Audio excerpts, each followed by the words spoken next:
El día de hoy estaremos tratando un tema que hemos titulado Homeless Espirituales. El objetivo de este tema es alcanzar a los que se sienten sin hogar espiritual. Antes de iniciarlo propiamente, quisiera pedirles que inclinemos nuestro rostro y pidamos la bendición de nuestro Dios. Te agradecemos, Padre Santo, porque nos das la oportunidad de reflexionar en tu palabra, de aprender de ella, y también porque nos das la oportunidad de ser medios para alcanzar a otros. Queremos pedirte que nos acompañes durante esta reflexión y que tu Espíritu toque nuestros corazones, y en especial, Padre, que toque mis labios y mis pensamientos para que lo que se hable sea lo que tú deseas que tus hijos escuchen. Te agradezco y pido esto en el nombre de tu Hijo Jesús. Amén. Quisiera invitarlos a ir a lo que fue nuestra lectura bíblica de hoy. De hecho, la iniciaremos desde un poco antes. El libro de Lucas, capítulo 15, versículo 11 al 32. Me voy a tomar la libertad de leerlo desde donde inicia esta historia. Y les invito a que sigan con su vista, sea la proyección en la pantalla o sus Biblias. Dice así: para ilustrar mejor esta enseñanza, Jesús les contó la siguiente historia. Un hombre tenía 2 hijos. El hijo menor le dijo al padre: quiero la parte de mi herencia ahora, antes de que mueras. Entonces el padre accedió a dividir sus bienes entre sus 2 hijos. Pocos días después, el hijo menor empacó sus pertenencias y se mudó a una tierra distante, donde derrochó todo su dinero en una vida desenfrenada. Al mismo tiempo que se le acabó el dinero, hubo una gran hambruna en todo el país y él comenzó a morirse de hambre. Convenció a un agricultor local de que lo contratara y el hombre lo envió al campo para que le diera de comer a sus cerdos. El joven llegó a tener tanta hambre que hasta las algarrobas con las que alimentaba a los cerdos le parecían buenas para comer, pero nadie le dio nada. Cuando finalmente entró en razón, se dijo a sí mismo: en casa hasta los jornaleros tienen comida de sobra, y aquí estoy yo, muriéndome de hambre. Volveré a la casa de mi padre y le diré: Padre, he pecado contra el cielo y contra ti. Ya no soy digno de que me llamen tu hijo. Te ruego que me contrates como jornalero. Entonces regresó a la casa de su padre. Y cuando todavía estaba lejos, su padre lo vio llegar. Lleno de amor y de compasión, corrió hacia su hijo, lo abrazó y lo besó. Su hijo le dijo: Padre, he pecado contra el cielo y contra ti, y ya no soy digno de que me llamen tu hijo. Sin embargo, su padre dijo a los sirvientes: rápido, traigan la mejor túnica que hay en la casa y vístanlo. Consíganle un anillo para su dedo y sandalias para sus pies. Maten al ternero que hemos engordado. Tenemos que celebrar con un banquete, porque este hijo mío estaba muerto y ahora ha vuelto a la vida. Estaba perdido y ahora ha sido encontrado. Entonces comenzó la fiesta. Mientras tanto, el hijo mayor estaba trabajando en el campo. Cuando regresó, oyó el sonido de música y baile en la casa. Y preguntó a uno de los sirvientes qué pasaba. Y preguntó a uno de los sirvientes qué pasaba. Tu hermano ha vuelto, le dijo, y tu padre mató el ternero engordado. Celebramos porque llegó a salvo. El hermano mayor se enojó y no quiso entrar. Su padre salió y le suplicó que entrara, pero él respondió: todos estos años he trabajado para ti como burro y nunca me negué a hacer nada de lo que me pediste. Y en todo ese tiempo no me diste ni un cabrito para festejar con mis amigos. Sin embargo, cuando este hijo tuyo regresa después de haber derrochado tu dinero en prostitutas, matas al ternero engordado para celebrar. Su padre le dijo: mira, querido hijo, Tú siempre has estado a mi lado y todo lo que tengo es tuyo. Teníamos que celebrar este día feliz, pues tu hermano estaba muerto y ha vuelto a la vida. Estaba perdido y ahora ha sido encontrado. Esta es la historia de un padre que tiene 2 hijos. A menudo hacemos un énfasis excesivo en uno solo de los personajes. Y sin embargo, esta historia inicia diciendo que un hombre tenía 2 hijos. Por lo tanto, hay por lo menos 3 personajes en la historia, 3 personajes de los que podríamos obtener buenas lecciones. Déjenme ponerles un poco en contexto la historia. La historia inicia diciendo que Jesús quiso ilustrar una enseñanza. Esta historia, por lo tanto, es una ilustración que él quiere hacer para asegurar que el público al que está hablando obtenga una enseñanza. A fin de encontrar eso, tenemos que ir unos pocos versículos atrás, al versículo 1-2 del capítulo 15, donde dice que los cobradores de impuestos y otros pecadores de mala fama a menudo venían a escuchar las enseñanzas de Jesús. Por eso los fariseos y los maestros de la ley religiosa se quejaban de que Jesús se juntaba con semejantes pecadores y hasta comía con ellos. Jesús está frente a una situación. Ha identificado 2 grupos de personas frente a él. Un grupo de personas a los que se les denominaba en aquella época como gente de mala fama, gente alejada de Dios.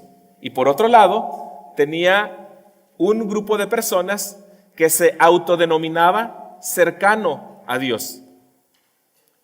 Jesús entonces trata de hacer una comparación entre 2 grupos de personas y lo hace a través de 3 ilustraciones, hablando acerca de la moneda perdida, de la oveja perdida y del que denominamos hijo pródigo. Y sin embargo, Jesús estaba dejando en clara varias cosas. Si bien es cierto, en las monedas perdidas había una que estaba perdida y que era inconsciente de que estaba perdida, el otro grupo de monedas tenía características similares a la primer moneda.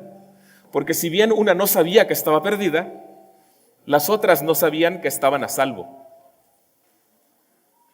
En la oveja perdida encontramos a una oveja que sabe que está perdida, pero no tiene conciencia ni pensamiento ni idea siquiera de cómo regresar al redil.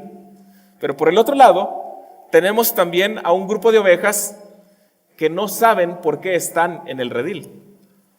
Finalmente, Jesús hace una comparación entre un padre y 2 hijos.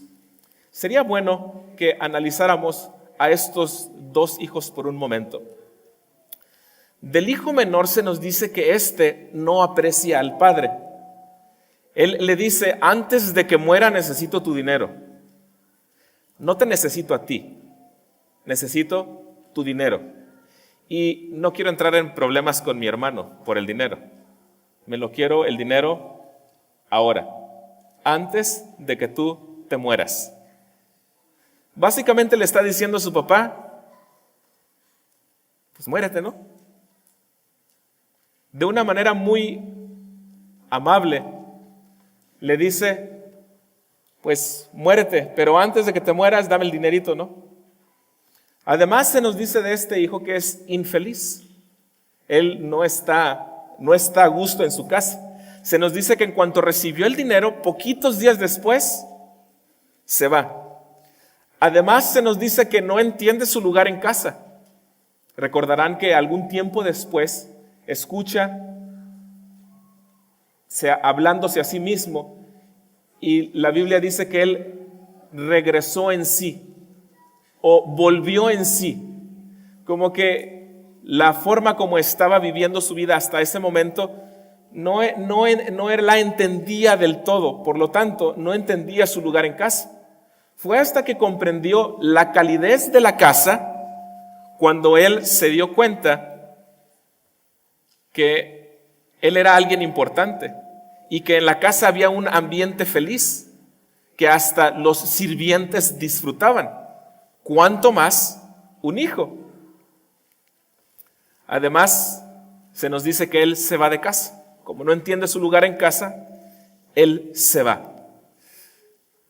Se va a buscar respuestas que no encontró en casa. ¿O es por alguna razón que los hijos se van de casa? Quieren conocer la vida por ellos mismos, no que se las cuenten. Del hijo mayor también se nos dan algunos datos. Si somos muy observadores, el hijo mayor tampoco aprecia mucho que digamos al padre. Le reclama todo lo que hace. Es más, le dice: trabajé como burro para ti y no me has dado ningún cabrito. Tú a mí no me entiendes. Tú a mí no me quieres. ¿Por qué es que te tengo que respetar yo? El papá viene a rogarle que entre. Si el papá fuera una figura tradicional, el hijo tiene que obedecer porque tiene que obedecer. Estás en mi casa, con mis cosas, sigues las reglas de mi casa. En lugar de esto, el padre va a rogarle. Y el hijo todavía se da el papel de: no voy a entrar. Ni me hagas entrar. No voy a entrar. Además, se nos dice que él no está feliz en casa. Las expresiones esas como: ni un cabrito para mis amigos. He hecho todo lo que me has pedido. He trabajado como burro. Es palabras de alguien que no está feliz. Está en casa, pero no está feliz. Además, se nos dice que no entiende su lugar en casa, porque él se ha comportado hasta el momento como un jornalero más, como alguien que trabaja y no ha sabido comportarse como hijo, tal vez porque no entiende qué significa ser hijo. Es cierto, se nos dice algo positivo, entre comillas, de él. Él se queda en casa, por lo menos no se va. Pero en sus preguntas y en su manera de dialogar con su padre, también está en búsqueda de respuestas. Respuestas que al parecer se quedan todavía sonando en el aire. Si se pueden dar cuenta de la lista, los dos hijos tienen básicamente las mismas características. Todas las características, y una tal vez que es la que a cualquier padre le dolería más. Siente que su hogar no es el lugar para estar. Él siente, el hijo menor, que su casa no es el lugar para estar. Y del mayor, él no ha entendido tampoco. Está en casa, pero no siente que casa sea su hogar.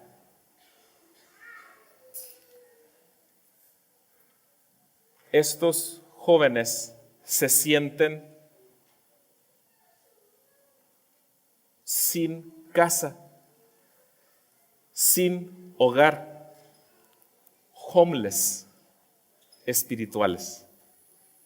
Me gustaría invitarlos a ver un video a fin de poder continuar con la siguiente parte. One group that's not nearly as involved or engaged in the church as other age groups, 18 to 29-year-olds. We call this generation the Mosaics. And for most churches, this is a demographic black hole. Just how big of a black hole? Get this. 59% of Mosaics with a Christian background drop out of church after attending regularly as a teenager. Now, on the surface, this doesn't seem like a new problem. And in some respects, it isn't. People in this age group have left the church in droves for decades, but historically, many come back. If you think that's going to happen with today's generation, think again. Today's young adults are very different from their counterparts of the past. A lot of them are rethinking the major things in life. Stuff like whether or not marriage is still necessary, or if the church really matters. What's strange is, the majority of these dropouts actually still consider themselves Christians. They're big fans of Jesus, just not the church. Every Mosaic has their own unique reason for leaving the church, but ultimately, they all point their fingers at the Christian community, and what they're saying is, you lost me. Now, hold on. You lost me? Isn't that a little harsh? Well, maybe, but what a person really means when they say that to someone is, you're not making sense to me. Research from our team at Barna shows that millions of Mosaics don't feel like they can ask their most pressing life questions in church. So it's no wonder they turn to technology, pop culture, and their peers for answers. With all of the resources on the internet, young people have access to answers to lots of things, important and trivial. And some of the answers seem to make sense. But just because something makes sense, it doesn't mean it's the truth. Naturally, all that conflicting information leads to more questions and more confusion. These wandering souls are viewing the world through a distorted lens. They need the wisdom of the church to help them see things through the lens of faith, but they can't even see that. What we need is real dialogue and real answers to the questions that all too often just get swept under the rug. It means we stop ignoring the elephant in the room, roll up our sleeves, and seriously address the tough questions about science, sexuality, culture, and lifestyle. Let's be careful not to judge them too quickly, and give our young Christians the tools they need to cope with the modern world. We need to teach them to be discerning in today's culture, to be influential among their peers as followers of Christ. Today's changing world is a tough place to live faithfully as a Christian at any age. But if we're gonna change the world together, we can't afford to let another young person say, "You lost me."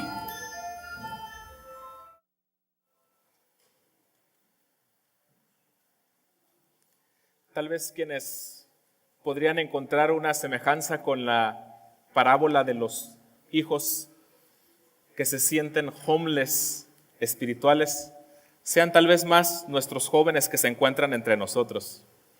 Los de entre 18, 30 años, tal vez poco menores, tal vez un poco más grandes. Espero que lo que vaya a hablar a continuación sea una realidad de otra iglesia, de otra congregación, y no de la Iglesia Central Adventista de Phoenix. Pero dado que esta información es una realidad en todo Estados Unidos, nos incluye a nosotros. Hay un 43% de abandono de las filas de la iglesia entre los adolescentes y los jóvenes. De ese grupo de jóvenes en el mundo en el que vivimos en Estados Unidos, 8 millones de entre los que tienen veintitantos años no se involucrarán en la iglesia antes de cumplir 30 años de edad. Sería bueno preguntarnos por qué es que ellos se van de la iglesia. ¿Por qué es que no se quedan? ¿Qué caracteriza su salida de la iglesia? ¿Cómo se sienten sobre el cristianismo en general? Si los números que estamos viendo son reales y contamos aproximadamente a 35 personas jóvenes que se reúnen en la capilla, más unos 10 más que están entre nosotros pero no participan del todo de las actividades de jóvenes, estaríamos hablando que 10% de los 35 son 3 por 3, 9 de nuestros jóvenes antes de cumplir 30 años abandonarán nuestra iglesia, abandonarán su fe.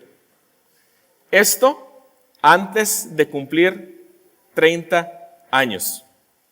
¿Cuántos de nosotros tenemos hijos que se ubican entre los 18 y los 30 y pico de años? ¿Cuántos estarían felices de que su hijo o su hija fuera parte de ese 43%? Parece que ninguno. Por los ojos brillosos de algunos de ustedes, sé que este tema afecta emocionalmente su relación con sus hijos. Seamos realistas, pastor, este es un problema que todo mundo hemos enfrentado. Porque entre todos los cristianos, el 59% se ha salido de la iglesia después de haber asistido regularmente. Es más, es muy probable que entre los adultos que hay aquí, algún momento de su vida como cristiano, usted se salió de la iglesia y estuvo fuera y poco tiempo después regresó. Así que, pastor, no, es solamente algo pasajero, un problemita que estaremos pasando. Además, pastor, 50% de los cristianos se ha frustrado significativamente de la fe. Es más, si le preguntamos a usted, pastor, si ha pasado por algún momento de frustración de la fe, usted nos va a decir que sí. Y es cierto. Las personas de carne y hueso también nos frustramos de la fe. Pastor, además, 57% de todos los cristianos están menos activos en la iglesia que cuando tenían 15 años. Basta con que asista a cualquier junta directiva de iglesia. La mayoría de ellos son adultos, pero ¿cuántos vienen? Basta con que vea las actividades misioneras de la iglesia. Este no es un problema de los jóvenes, pastor. Este es un problema de toda la iglesia. Así que, si ellos están pasando por este problema, pues van a salir. Además, pastor, 38% de todos los cristianos en Estados Unidos pasaron por un periodo donde significativamente dudaron de su fe. Además, 42% de los que andan errantes en el mundo cristiano, de adultos y jóvenes, si nos preocupamos por ellos, si estamos preocupados por los que se están saliendo. 41% de los cristianos estamos preocupados de tener una fe más tradicional. Queremos volver a nuestras raíces. Pero seamos, si lo desconectamos y conectamos, funciona.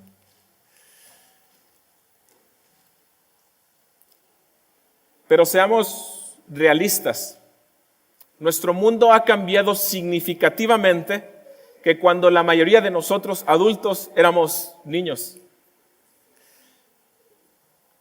¿Cuántos de ustedes de niños tuvieron que utilizar forzosamente cinturón de seguridad?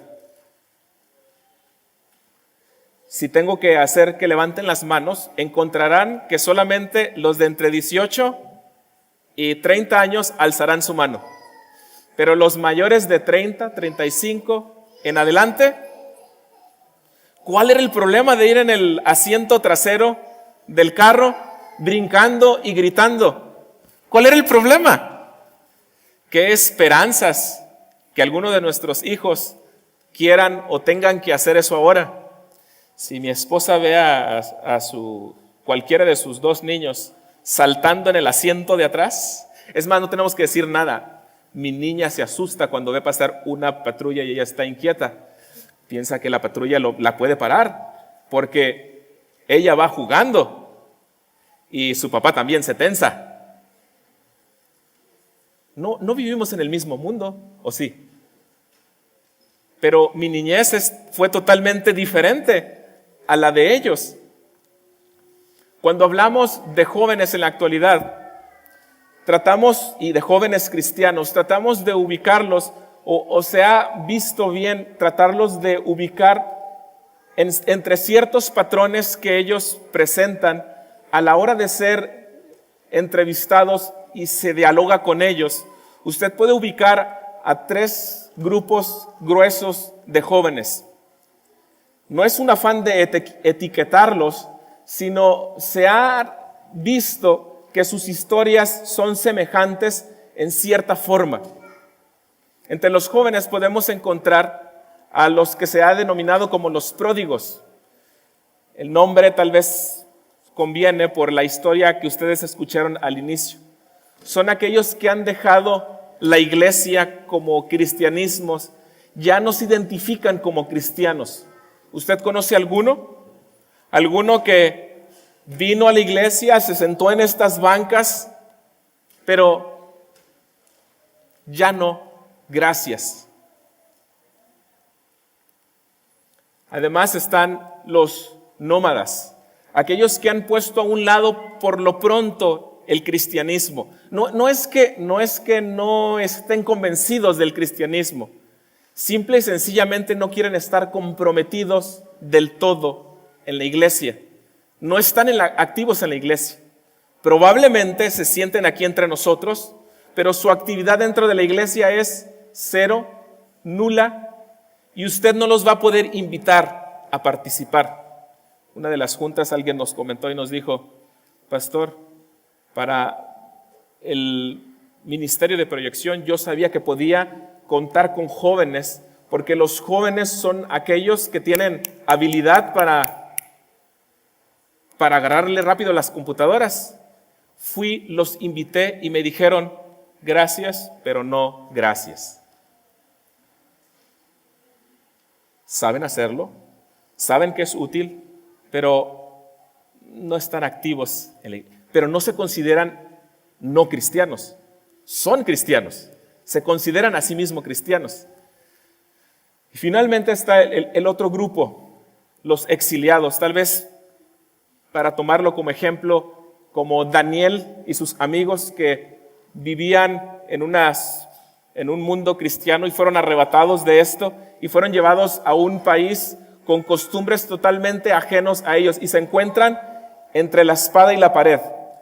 ¿Sigo lo que me enseñaron o me enfrento a esta Babilonia? ¿Sigo lo que se me habla si presto atención y no me duermo el fin de semana por media hora? ¿O cuando el pastor se pasa, 45 minutos? ¿O a todo lo que tengo que enfrentar por 6 días, 24 horas? ¿Qué hago? ¿Hago caso? ¿O me voy?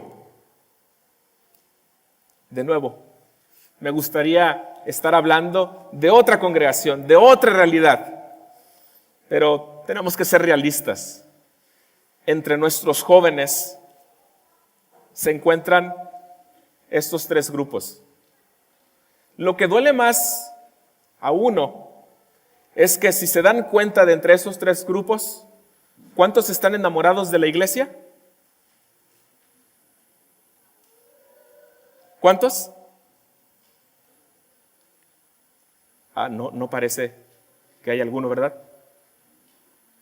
Bueno, la pregunta sería, ¿qué podemos hacer? ¿Por qué sucede esto? ¿Qué hay que hacer para que esto sea diferente? Bueno, en primer lugar, creo que tendríamos que analizar un poquito, tratar de conocerlos, saber cómo piensan. Quisiera que conozcan a David Basin. David nació el 22 de enero de 1976. Es un cantautor de rock indie que vive en Seattle, Washington. Él fue una persona que fundó su propio grupo y en 2006 comenzó a producir su propia música y hizo su propia productora de música. Su primer álbum como solista lo tituló Maldice tus ramas y lo describió como un disco para una ruptura desgarradora.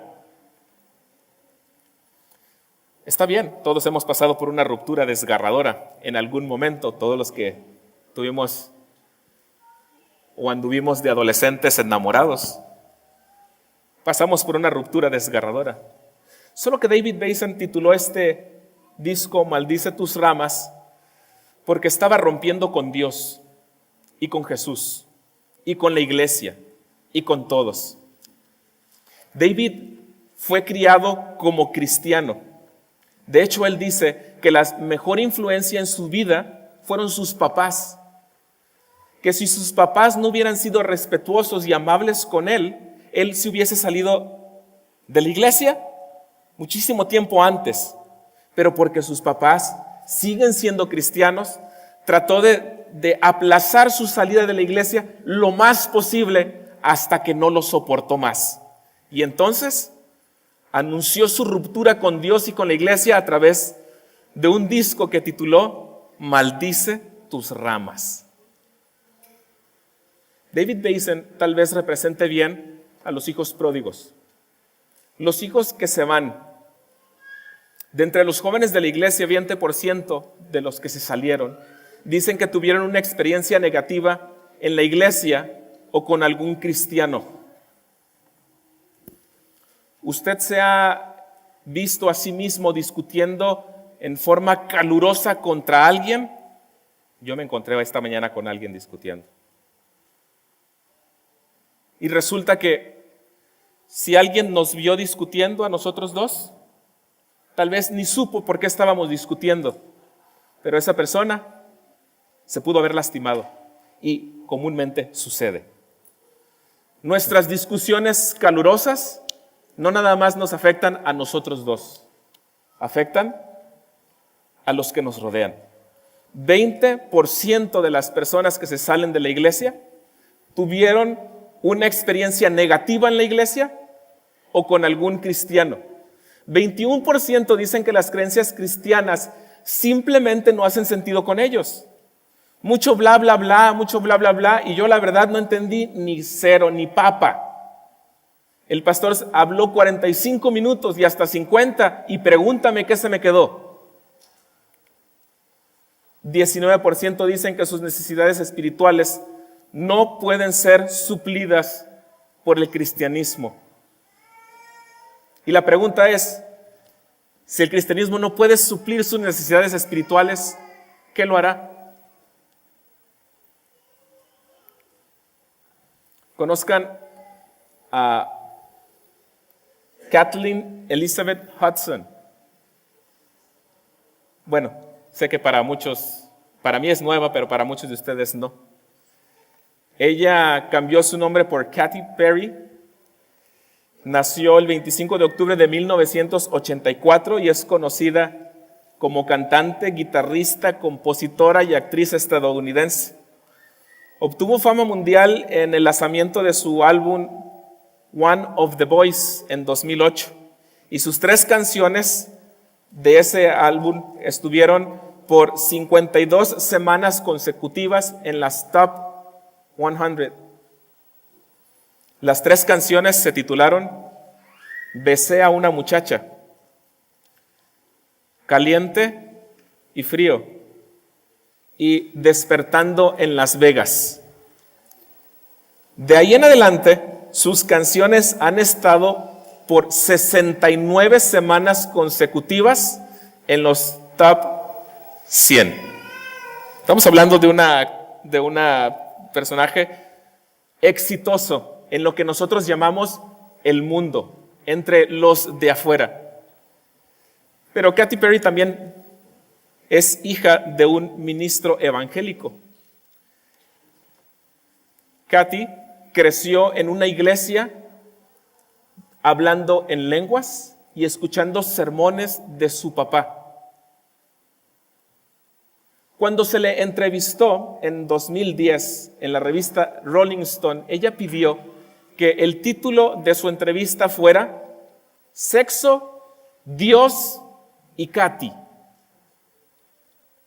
En su entrevista, ella decía que en la noche ella observa el cielo y todas las estrellas y planetas, el universo ilimitado.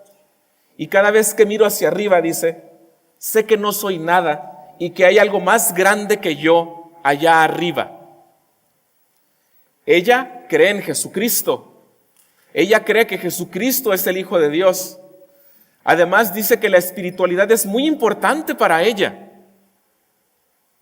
Pero, claro, dice, Cuando entré al mundo del espectáculo, me sentí como una gata curiosa y he probado de todo. Cuando se le preguntó en forma directa si ella creía en Dios o se consideraba a sí misma religiosa, ella dijo, por supuesto, yo soy cristiana. Antes de que se atrevan a juzgarla, a Katy representa muy bien a un grupo de cristianos jóvenes que hay entre nosotros, a los que hemos denominado nómadas. 43% de nuestros jóvenes piensan que ir a la iglesia o estar con sus amigos cristianos es algo opcional. Las actividades de los clubes del fin de semana son opcionales. La reunión en la capilla de la iglesia es algo opcional. Si quiero voy y si no, no. Si me levanto temprano voy y si no, no. Si mi papá me lleva o no, es algo que yo decido. Además, 25% dice que la fe y la religión simplemente no son tan importantes para ellos en este momento. Sí creo en Dios, pero no así como para decir que del todo que soy cristiano, pero sí soy cristiano. Están atrapados en un dilema. Sí creo en Dios, pero no sé si quiero hacer algo por ese Dios. 23% dicen que estuvieron muy involucrados en su iglesia de más pequeños, pero sienten que por ahora no encajan más ahí. Los nómadas presentan un problema serio para la iglesia, porque cuando usted los escucha hablar, ellos saben versículos de memoria, saben profecías de memoria, conocen el tiempo en el que viven, pasaron por nuestras divisiones infantiles y pueden elaborar un tema, hasta pueden pasar a predicar y ser muy buenos en eso. Y sin embargo, para este momento ellos, el cristianismo no hace sentido. Y de nuevo, antes de que te animes a señalarlos y apuntarlos, te deberías de poner a pensar, ¿hay algún otro grupo de personas que tiene estas características similares? Apocalipsis dice de la iglesia de la Odisea, es que eres tibio, no eres ni frío ni caliente. Los jóvenes que se ubican en este lugar de los nómadas son solamente un reflejo de nosotros mismos adultos, que vivimos en una etapa profética de tibieza espiritual. Queremos imponerles una carga a ellos que nosotros mismos no somos capaces de llevar ni de soportar. Hay un último grupo de ellos, los exiliados de Ryan. No pude encontrar su foto. Ryan y su esposa Dawn fue una pareja que estaban asistiendo a una mega iglesia. Ryan es un joven que era muy activo en su iglesia. De hecho, en cierta ocasión encaró al pastor y le dijo, ¿por qué usted está tan preocupado por los cultos de domingo en la mañana si hay tanta gente afuera que necesita ser alcanzada? ¿Usted cree que reuniendo a 1,500 personas aquí adentro del templo, usted va a alcanzar a alguien? La gente se alcanza yéndola a buscar. ¿Alguien de la congregación lo escuchó? Y le dijo, Ryan, fíjate que he estado juntando un dinerito por algún tiempo y quiero establecer una iglesia de culto contemporáneo para jóvenes. Te quiero hacer una oferta de trabajo. ¿Te animas a dirigir a esta iglesia? Ryan, que en este momento tenía 20 años de edad, dijo, vamos a hacerlo. Y entonces fue a buscar a una de las hermanas ancianitas de la iglesia, a las que él admiraba siempre porque era una viejita, decía él, de oración constante. Y le dijo: hermana, voy a iniciar un nuevo proyecto de vida y me gustaría que usted orara por mí. Ryan era una persona muy conocida en la congregación porque acostumbraba pasar al frente a tocar música en esa mega iglesia, era parte del praise team del frente. Él dice que la viejita, dentro de las cosas que dijo: Señor, te quiero pedir por este muchachito que quiere ir a buscar a los perdidos. Perdona a este muchacho apóstata y herético que presentaba música de Satanás en nuestra iglesia y bendícelo en su nueva giro de vida.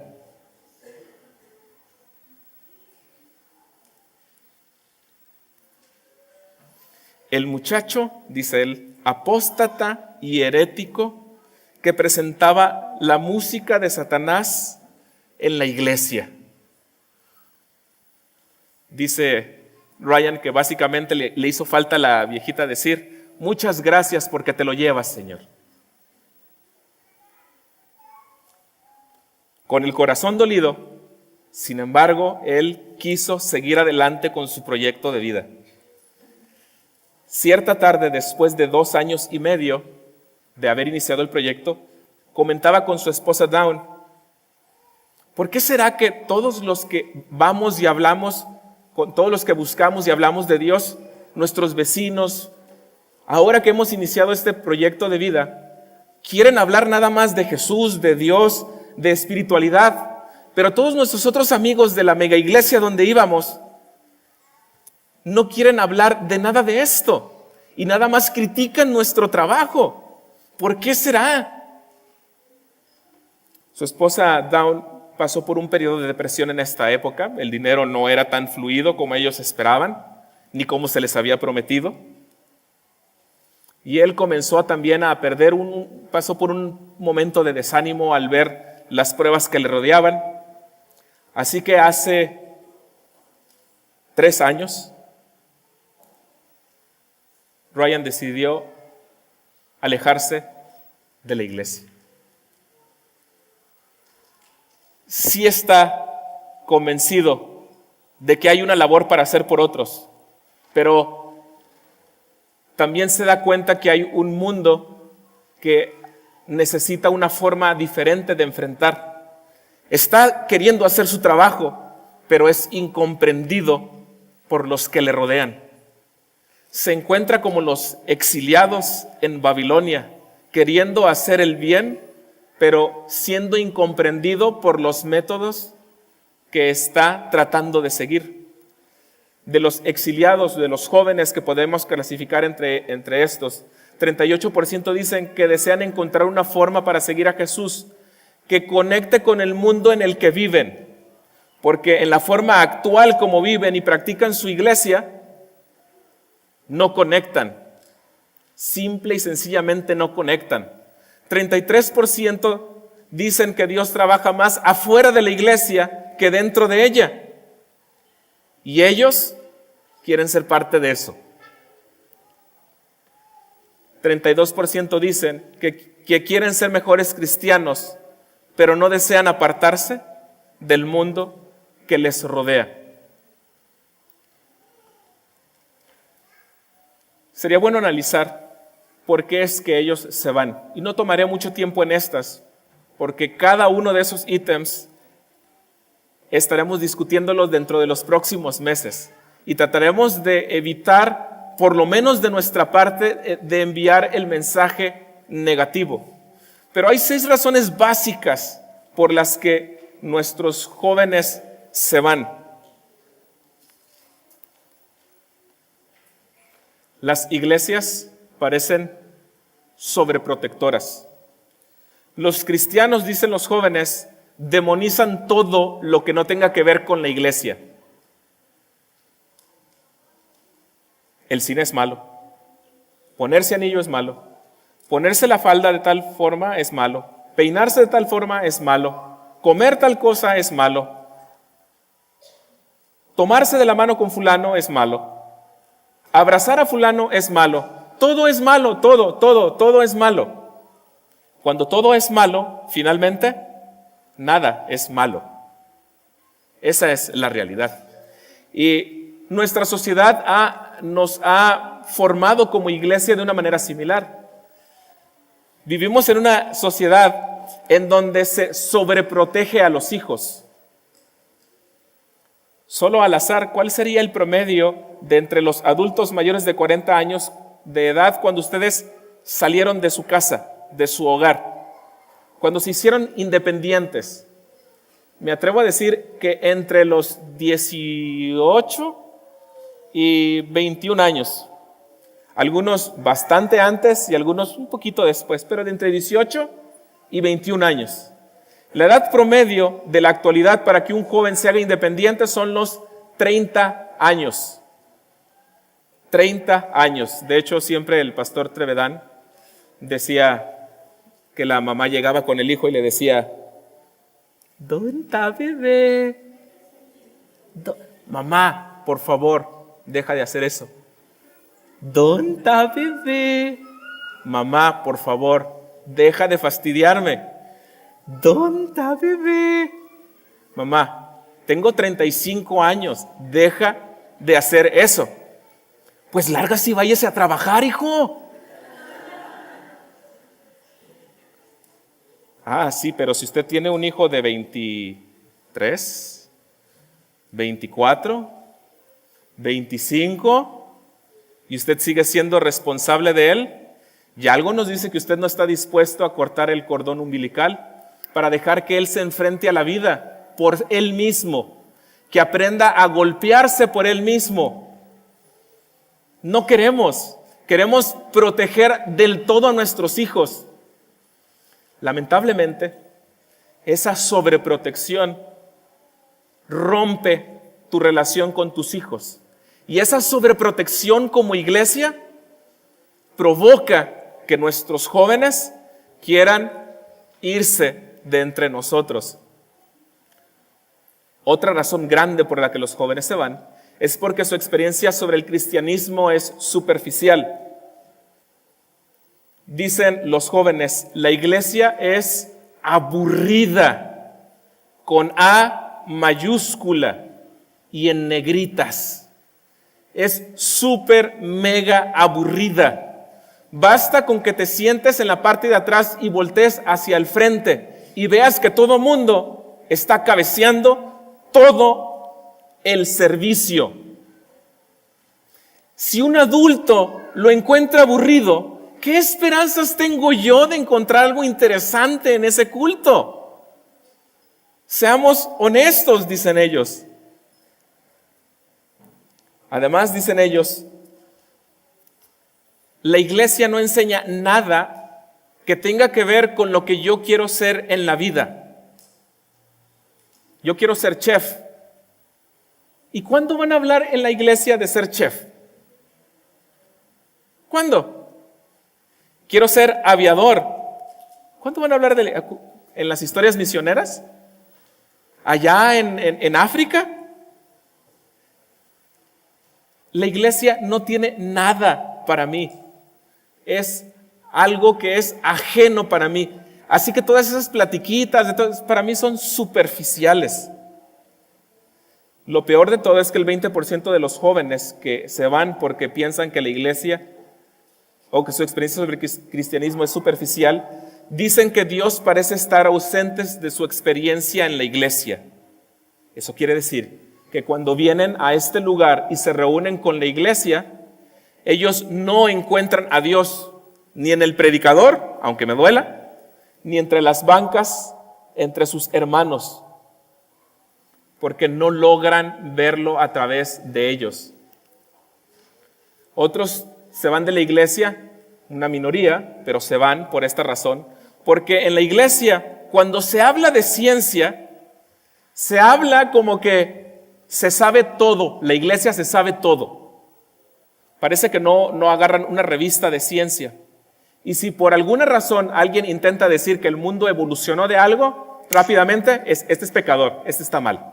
de segurito se fue a la sierra a estudiar. De segurito. Porque si estuviera en una universidad donde de a de veras y empezamos a elaborar. Y este grupo de personas dice, ¿sabes qué? Este lugar no es para mí. ¿Cómo vas a hablar contra una institución como que si tú supieras todo? ¿Has estado en ese salón de clases? ¿O solamente hablas porque lo has escuchado? Y si yo creo en la evolución, puedes tener un diálogo conmigo sin necesidad de utilizar los clichés de, no, es que Dios tuvo que crear el mundo en 7 días porque si no, ¿dónde quedamos en el sábado? Si no son 7 días literales, no podemos guardar el sábado. Por lo tanto, no podemos discutir los 7 días literales. Pues sí, pero eso no fue una discusión en lo absoluto de ciencia. Fue una discusión teológica y lejos de ser teológica. Fue una discusión de miedo para dialogar. Además, piensan que su punto de vista de la sexualidad, están hablando de la iglesia, es simplista y de crítica. Pregunta difícil. ¿Cuántos de ustedes cometieron, adultos, en algún momento de su juventud, algún error respecto a su sexualidad? Sea que dejaron que se les tocara de más, o tocaron de más, o hicieron de más. Pero ya soy adulto. Mis trapitos del pasado, esos están bien enterraditos, bien escondiditos. Lo único que tú ves aquí al frente es el pastor Perales. No, el pastor Perales nunca pudo haber sido un enamorado. Su esposa tan respetable. Qué bueno que mi esposa no les va a contar nada de mi pasado. Pero esperamos que nosotros podamos esconder nuestros errores, nuestras equivocaciones, pero no se las podemos perdonar a nuestros jóvenes que las cometen ahora. ¿O sí? ¿Sí se los perdonamos? Sí, porque yo he estado presente recientemente en algunas juntas en donde algunos de los que han sido eliminados de nuestra feligresía me han hecho el siguiente reclamo. Nadie me ha hablado. Nadie. Tú eres el primero que me visita.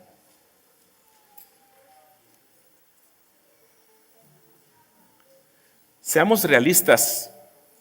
Se nos comentó hace algún tiempo en una reunión de pastores, ¿cuántos de ustedes estarían dispuestos a pasar los próximos 15 años de su vida sin tener relaciones sexuales? Pues todos nos reímos. Hay unos que no aguantan ni 2 días. 15 años, por favor. Bueno, si tú no estás dispuesto a aguantarte 15 años, ¿en qué mundo vives que si las niñas o niños entran a su adolescencia alrededor de los 9 años, 10, vamos a decir muy tarde, a los 11, se convierten en adolescentes? Tienen sus hormonas bien fuertes y bien poderosas. Y se están yendo de la casa a los 30. ¿Cuántos años son esos? ¿De 11 a los 30? 19 años. Si tú no puedes aguantar 15 años, ¿qué esperanzas tienes de que alguien por 19 años se aguante? Tendrías que pensar que vives en un mundo de hadas para pensar que tus hijos no están cometiendo algún error ahora. No, pastor, mi hijo o mi hija, no, nunca, jamás. Pues tal vez por eso se quiera ir, porque tú nunca dialogas con ellos acerca de su sexualidad. Y cuando él ha intentado en el pasado o ella contarte algo de eso, tú solamente has criticado y has elaborado y dicho, el Señor no ama a las personas que infringen el séptimo mandamiento. Como iglesia mandamos un mensaje equivocado. Cuando disciplinamos a alguien, el plan de disciplinarlo no es alejarlo de la iglesia, es en realidad rescatarlo de su mal proceder. Pero como iglesia hemos aprendido a empujarlos afuera a los que cometen errores. Y entonces ellos dicen, ¿para qué cuento? Estoy sufriendo dentro de mi corazón por ese error que cometí. ¿Y a quién le importa? Y si lo digo, lo único que voy a ganar son críticas. Este lugar entonces no es para mí. Prefiero buscar ayuda entre mis amigos y algunos familiares. Naturaleza exclusiva del cristianismo. No sé ustedes, pero si ustedes se paran aquí al frente y voltean hacia allá, ustedes podrán ver que hay que lucir de cierta forma para estar aquí presente. Antes de entrar, Francisco decía que una ocasión vino vestido de homeless. Y él decía que ese día que él se sentó entre una de las bancas de escuela sabática, la gente se incomodó porque estaba solo. ¿Pero por qué? ¿Por qué se incomodó? ¿No acaso los cristianos estamos buscando al perdido porque queremos cumplir la misión de Cristo? Entonces, porque si viene nuestro vecino, se me fue el nombre, Daryl, y nos orina la alfombra, nos molestamos porque, no, es que no puede venir así de borracho. Así borracho no. Primero que se componga antes de venir. Pero ¿no es un mensaje equivocado el que estamos practicando? Digo, entre nosotros habemos muchos que trabajamos todos los días en construcción o que somos mecánicos. Nuestra vestimenta no es del todo así muy elegante. Pero el sábado hay que sacar las mejores garras, ¿no? El mejor peinado, lo mejor para lucir. ¿Para lucir para quién? ¿Por qué? Bueno, es que lo mejor es para Dios. Bueno, y si lo mejor es para Dios, es entre tú y Dios, ¿no es así? ¿Por qué entonces tú tienes que imponer a mí algo que es una realidad tuya solamente, entre tú y Dios? ¿Por qué tengo que vestir de cierta forma? ¿Por qué? Es que hay que lucir de cierta forma para ser cristiano. No, es cierto, es que está exagerando, pastor. ¿Ah, sí? A ver, veamos. ¿Y quién es la iglesia? ¿Quién es la iglesia verdadera? Los adventistas del séptimo día. Entonces no hay otras iglesias. Entonces todo el resto del mundo cristiano está perdido. No. Sí hay cristianos verdaderos, hay en otros lados. Pero eventualmente ellos llegarán a nosotros. A ver, explícame otra vez, pastor, porque no entendí en este asunto del exclusivismo. O sea que sí hay que hacer tarde que temprano, los otros cristianos de otros lados se van a convertir en adventistas. Pero no somos exclusivos. De hecho, cuando damos estudios bíblicos nos encanta. Esta tarde tuve un encuentro con un testigo de Jehová y mira, me lo bailé así. Como nosotros no lo sabemos todo, como nosotros somos los que estamos bien, mira, me hizo los mandados. Está bien, pero mírate tus expresiones cuando alguien te ve de este lado. Yo no quiero pertenecer a una iglesia que presume ser la última chupada de mango, la última Coca-Cola del desierto. Yo prefiero ser real. No soy exclusivo. ¿Homosexuales? No, espérese, pastor, ya. Está doliendo ahí feo, pastor. Ya se le acabó el tiempo, pastor. No entremos en ese... Sí, cuando tú hablas de un homosexual puedes citar citas bíblicas, Puedes dar tu explicación, está bien. Pero casi siempre vas a hacer lucir a tu iglesia como exclusiva. Y cada vez que tengas descuido de hablar de este grupo de personas, estarás afectando a amigos o familiares de los que se sientan a tu lado.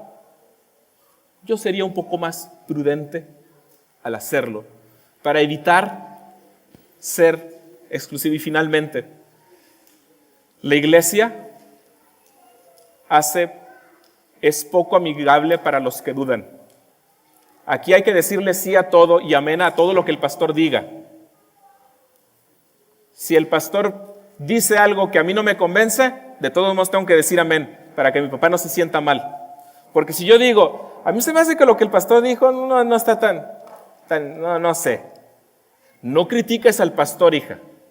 Eso es algo exclusivo de papá y mamá.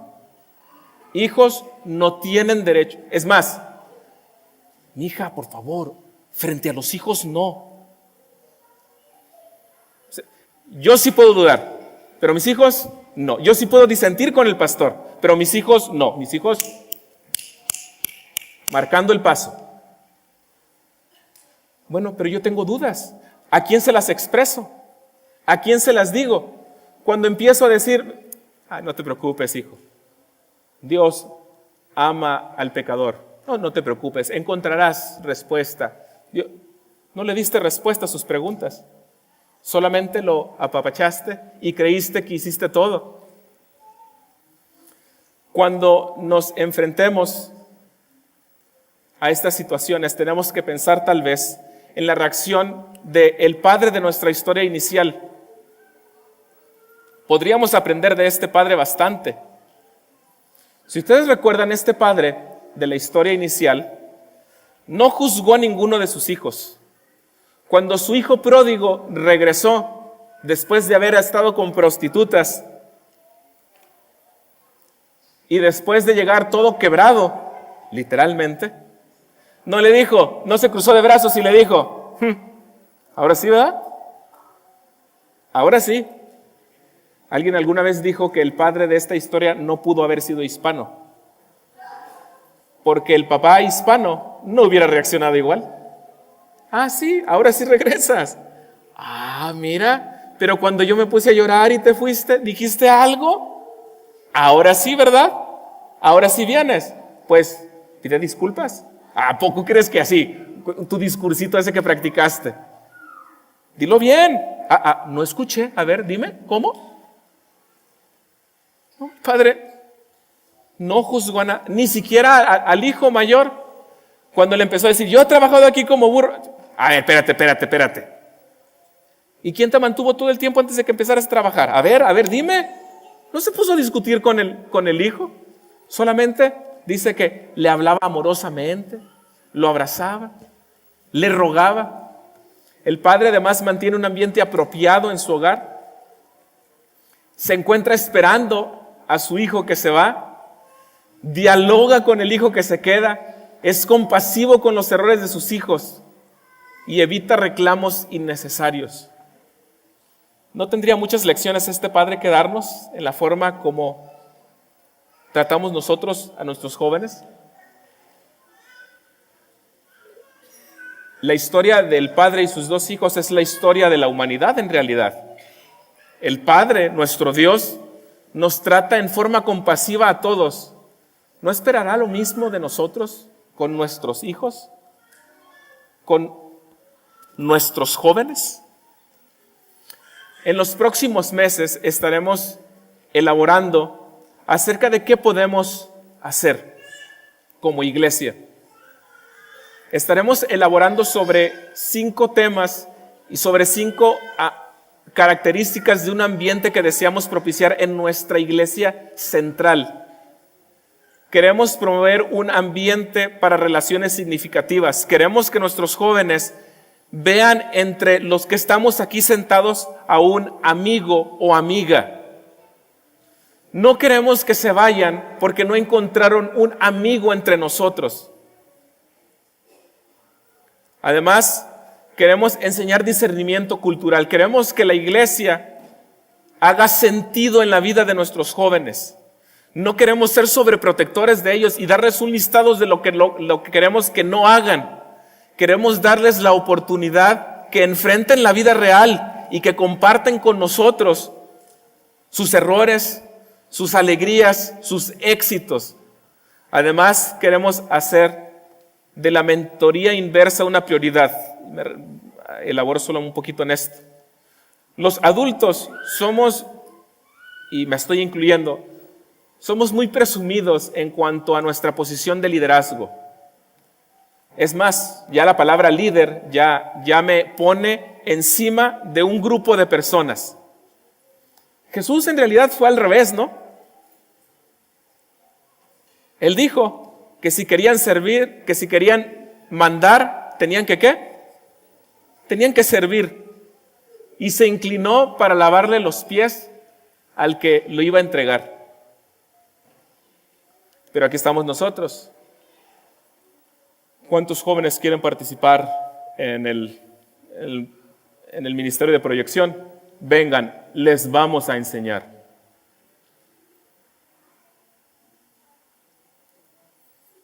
¿Será?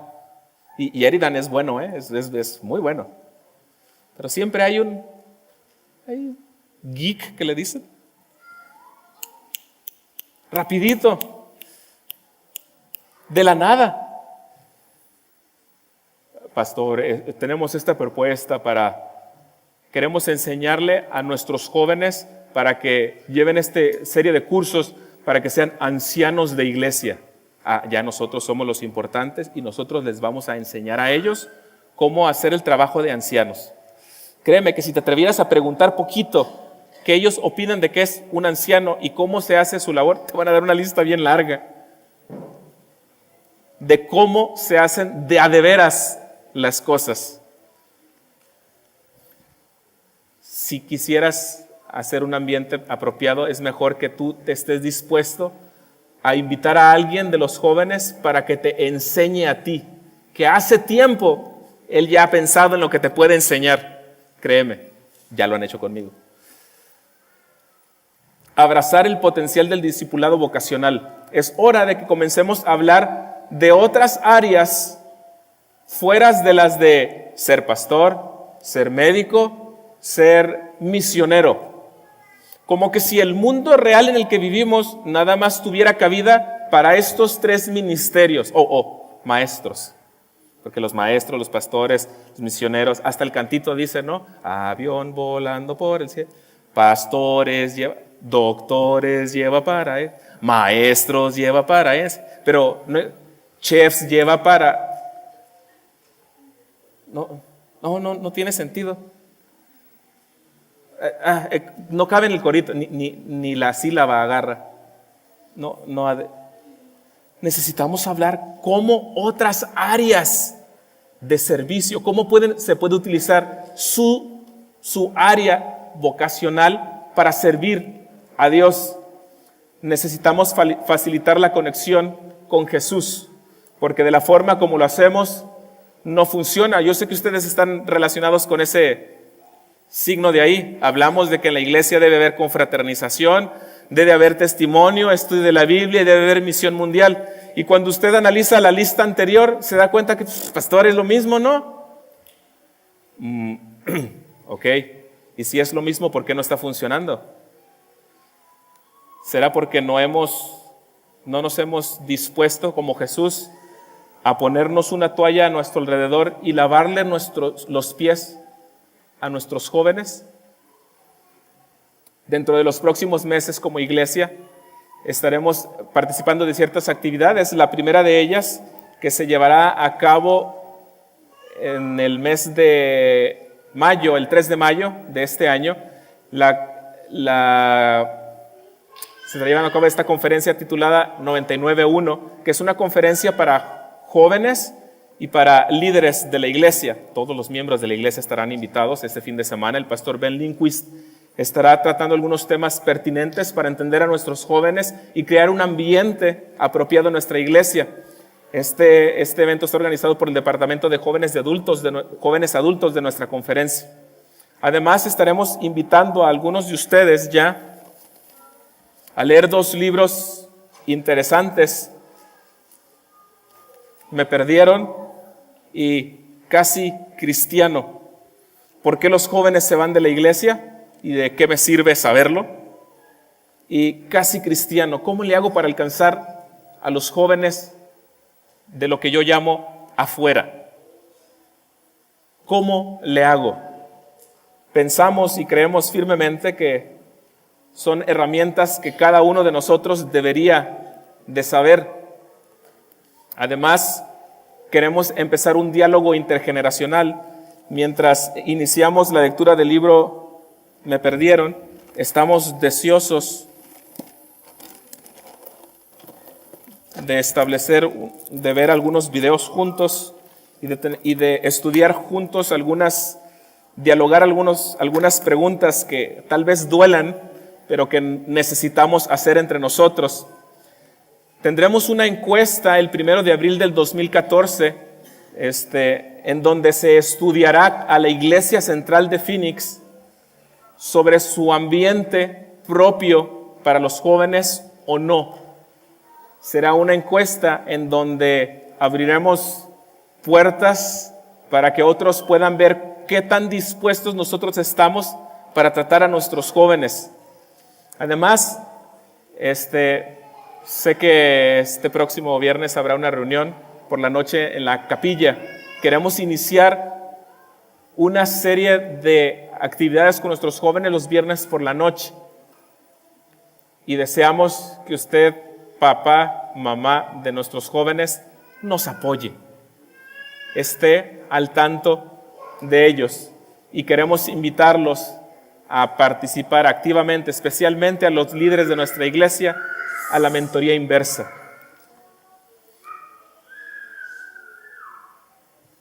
¿No les parece que es momento de cambiar nuestra faceta como iglesia? Se los mencioné a los jóvenes en una reunión hace algunos sábados y se los vuelvo a repetir esta vez. Yo sé que ninguno de nosotros tiene la más mínima intención de alejar a alguno de nuestros jóvenes de entre nosotros. No queremos alejarnos de nosotros. Pero seamos honestos, muchos de nosotros no tenemos la más mínima idea de cómo hacerlo.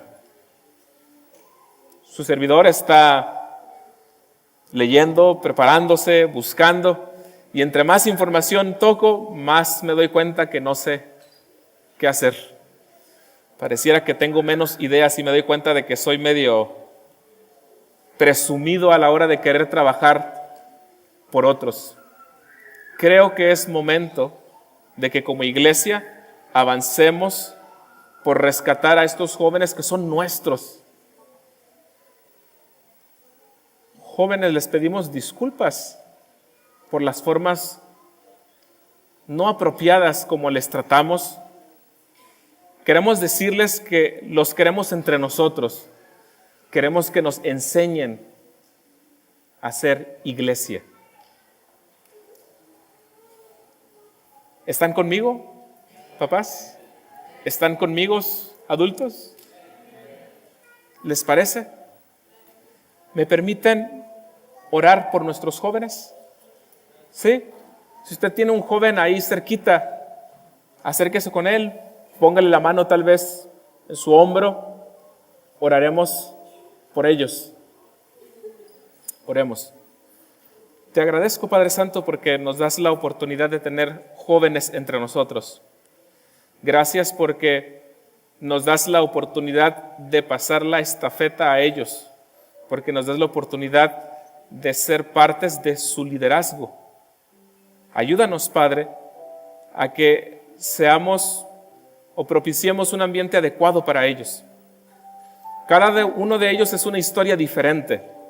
Y por eso, Padre, queremos que tu Espíritu esté en cada uno de ellos. Los transformes en personas de acuerdo a tu voluntad. Y Padre, también queremos pedirte por nosotros los adultos. para que también transformes nuestros corazones y nos ayudes a estar listos para entregarlos a tus pies. Pido esto y lo agradezco en el nombre de tu Hijo Jesús.